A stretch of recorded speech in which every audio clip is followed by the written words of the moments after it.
everybody. So let me tell you a little bit more about my background. So for 17 years, I practiced law. And 3 of those years, I worked in the acquisition department of a real estate investment trust. And we used to buy 20, 30, $50 million properties.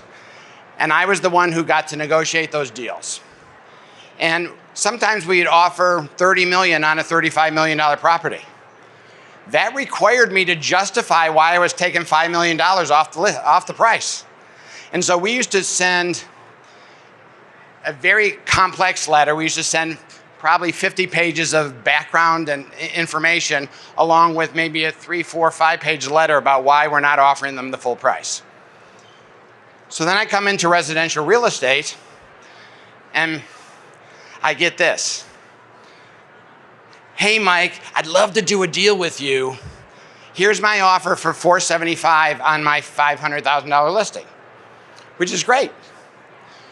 You may be right. I may have overpriced that house. Tell me why. And people don't do that. And so I do, and I have a way of doing it that not only helps your client, it builds your lead gen. I always say that the best lead gen is to be an amazing realtor. Because if you are an amazing realtor, your clients are going to brag about you. If you help them get the price that they want on a house, you think they're going to be silent about that? No. I want to give you an example of this. It's sort of my best example. I had a listing 15 years ago. It was listed at $625. The initial offer was $550. They didn't tell me why they gave me $550. I sent them a letter saying, thank you so much for your offer. Unfortunately, we can't sell it to you for $550, and here's why. I went through all the comps. I took their feedback, and I put their feedback back at them. It was a house on a stream, and they couldn't find that, and they really loved that. I added that in my letter. I used their feedback to say, just pay the price.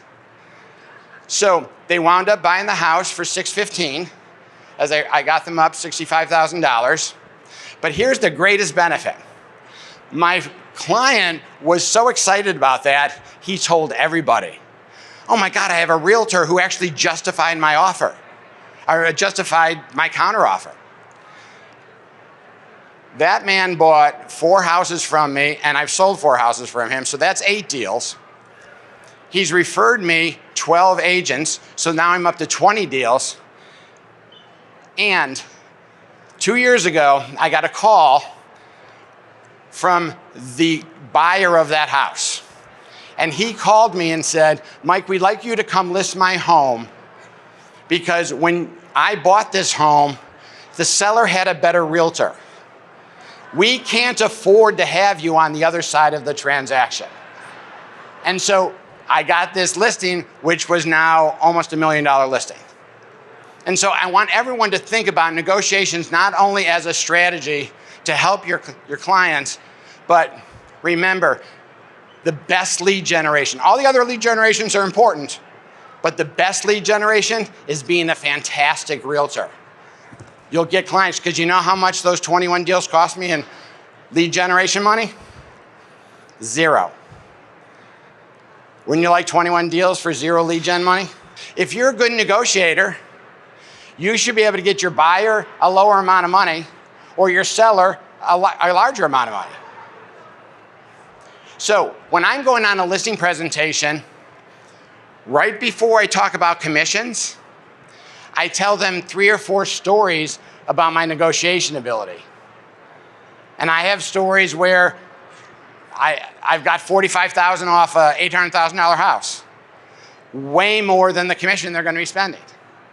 And so use your negotiation, become good negotiators. I teach a class, it's called Negotiations. The nicest and most prepared agent wins. That says a lot about the course. It's a different style negotiation course. But use your negotiation strategies and success stories right before you talk about commissions, because they're going to balance it out. So I really hope everyone starts doing that once they have some great negotiation stories. So when I teach my class, I always ask this question: when do negotiations begin? And here are the answers I normally get. When you first meet your client, when you write your offer, when you're talking to the other side. Negotiations begin much earlier than that. Negotiations begin the day you get your license, and let me tell you why. I want everyone to take 5 seconds and think about the 5 to 10 agents in your community where if they show your property, you hope their buyer hates your house. You all have the names. We don't have to say them out loud. You all have those names. If you're one of those agents, why is the other side going to work with you? When preparing your buyers and sellers for negotiations, that really is when you first meet them. It should be in your consult. And with buyers, this is what I ask.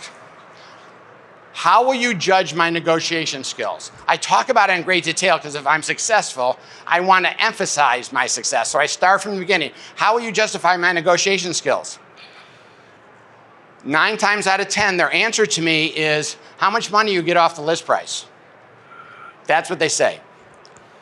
And I give them an example to show them that's the wrong measurement of negotiations. So I say, there's 2 homes. They're in a tract home development, a Pulte development or something.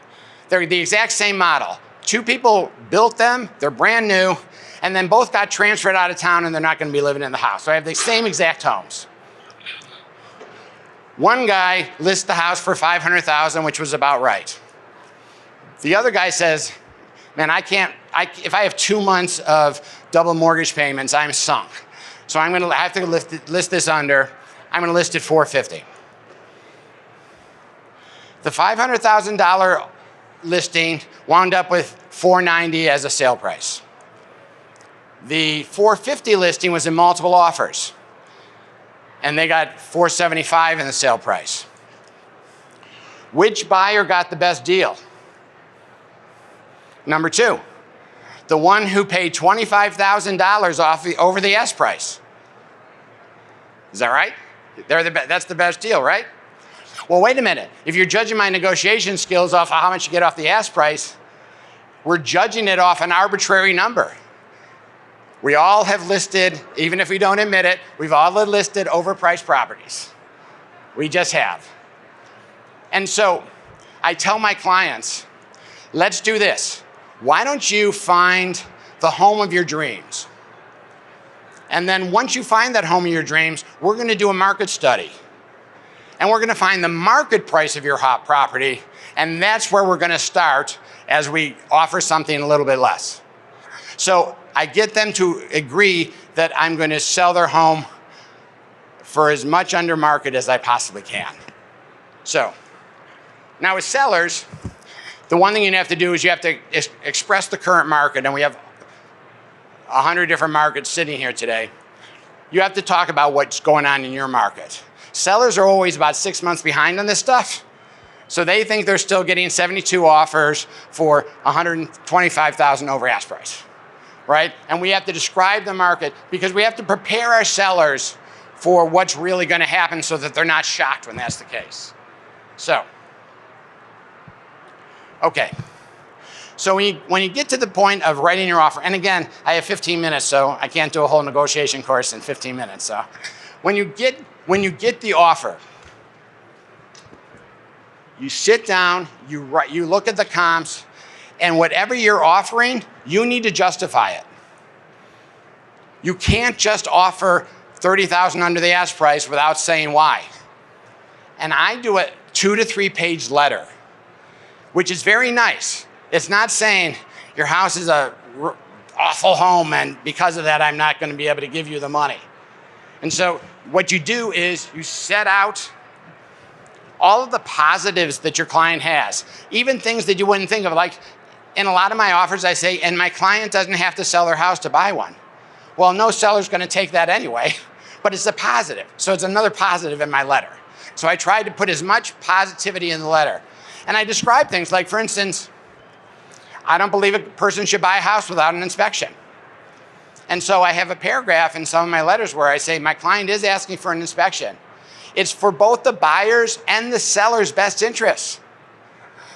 In every one of your communities, if you go to your county courthouse, there are numerous lawsuits from people who didn't have inspections, but yet they've sued afterwards for problems with the home because they say it should have been disclosed in the residential property disclosure. By having the inspection, you eliminate all that. So you're eliminating liability from your seller. I always ask for an inspection in my listings. So anyway, so rewrite this. Now, there's some of you in the audience who says, oh no, it's illegal to write a letter. You can't write a letter. Love letters are illegal. Everyone gets excited about that. I heard it this morning when I was talking to somebody. He said, well, you can't write those letters. They're illegal. They're not illegal. Love letters are not illegal. Now, when you send a love letter, you better watch it. Because if there's a good negotiator on the other side, he's going to use the love letter in his response to you and saying, you have to buy this property. You love it. So you got to be real careful with that. So what I'd like to do with the final few minutes is I'd like to read you a letter that I wrote. I have a couple. I don't know if I'll get through two. But so this was a home. It's a 6,800 square foot home, but it was really in bad shape. It was on 26 acres. And when these people wrote the offer, this is what they wrote. They wrote us a love letter. First, Livingston family, I want your family to know how I emphasize, this was an estate, their dad's house. Emphasize how hard it must be to say goodbye to your family home. Just a short time ago, my husband had to do the same, and it was heartbreaking. My family understands the emotions you're dealing with. I hope you always remember the happiness you shared in your home. My family are in a place, it just went on blah, blah, blah, blah, blah. Okay. What my boys are most excited about is the opportunity to have animals. Secretly, they hope the same small gray cat that greeted us that day is still there when we get there. My son Lucas even named her already.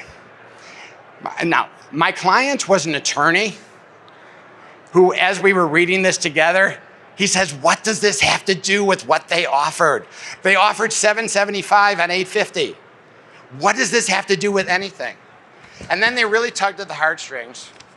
Our youngest son will be the child who will benefit the most from this change. He has a disorder that makes certain things difficult. And I feel bad. Everyone feels bad for him. This home will offer him a place to explore and get to be the carefree kid from away from some of the harshness that he's had to deal with where we currently live. Accepting our offer allows us to continue the excellent job your family has done maintaining this estate. They had not done an excellent job maintaining this estate. The whole third floor needed to be redone. It was horrible. Anyway, and they would even agree with that. I'm not saying anything out of turn. We're looking so forward to many, many memories we're going to have there. Okay, then you should have offered me a better deal than $775 on $850. Here was my response.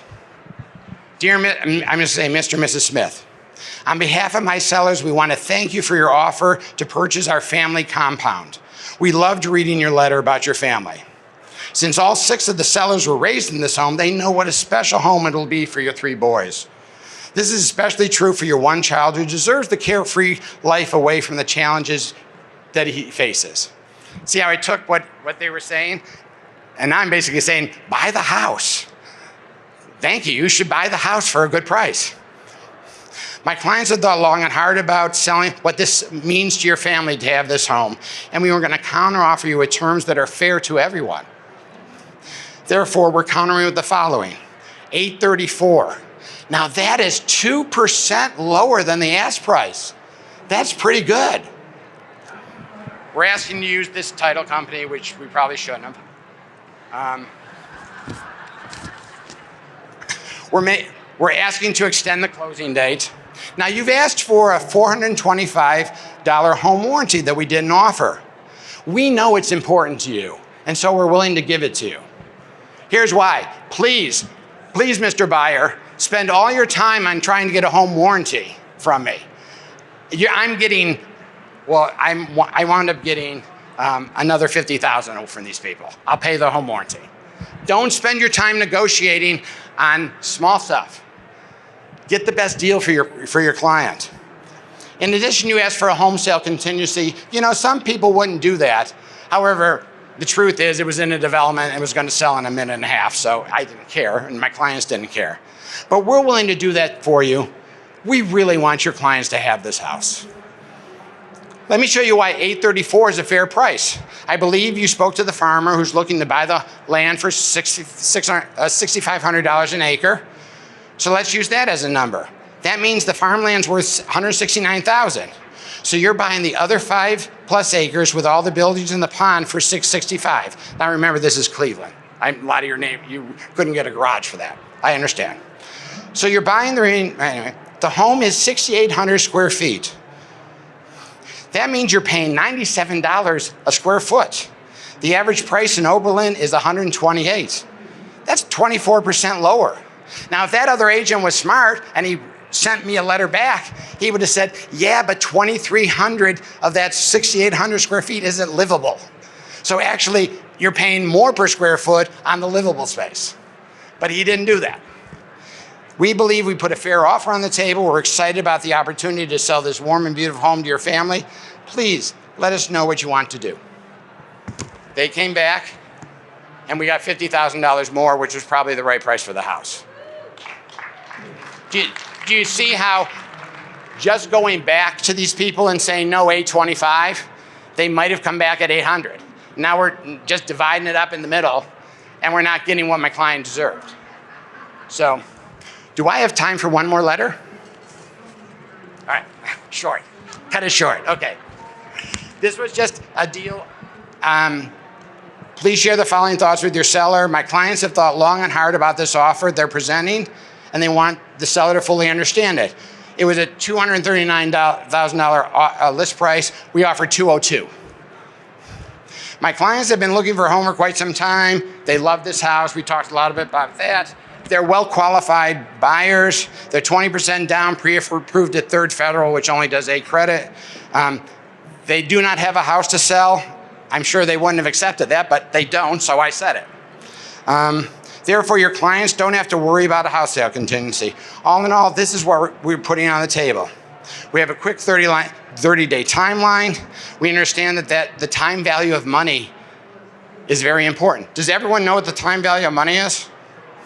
If you're sitting on a vacant house, every year, every month that you sit on it, it costs you money. Even if there's no mortgage, there's an opportunity cost of the equity. So if you do a deal and your equity is $200,000, you can give that to your financial guy and he'll give you 4, 5, 6%. Well, if you don't get that for 6 months, you lost 3% on $200,000. So I go over that and I explain the time value of money. I did say in here, we're requesting the inspection on the property. It's what I said before, so I'm rushing. Regarding the offer price, the reason why we're offering it is because there's a number of things that any buyer is going to want. They're going to want to update the kitchen, the bath, they're going to paint, take the wallpaper down, blah, blah, blah. And I showed them there's about $30,000 of work. My clients really want to buy the house. We just can't be underwater on day one or after we finish the renovation. And so, actually it was $60,000 in renovations. I said the after renovation, the ARV on this house is $260. If we buy it for $202 and they put $60,000 in, we're going to be at $262. Now, most people, when they renovate houses, they want to get some bang for their buck. They want a little profit on the renovation. But you know, my clients just really want the house. And so we're willing to do the renovations for free. Do you see where I went with that? So, and then I go through the time value of money. And then I said on the end, because sometimes people love stuff like this. We noticed that the family pet has a headstone in the backyard. My clients are pet people and they want you to know that that site will not be disturbed for so long as they own the home. This deal got signed, I think, because of that last statement, because they were so thrilled that that was going to stay. They were absolutely thrilled. And so they did counter, we countered back. We bought it for 208 off of 237. And if I had more time, I have a lot of stories, but I do not have more time. So I'm done. I hope that was good. I hope that was helpful.